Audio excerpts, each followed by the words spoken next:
All right, what's up, guys and girls?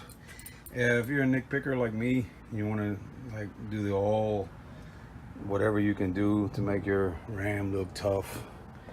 I am taking that hood release, and because I made the mistake and just bought a one online, and it wasn't from the Dodge factory, so it doesn't work as well. So I took the old one, and I'm starting to get the grinder, not the grinder, but the wire brush on the drill, and voila, I just took off all the old paint. She looks new. So I'm gonna clear coat it, and I'm gonna mount it, see what she looks like. All right, so there's the finished project on the hood latch. It almost looks like brushed aluminum, right?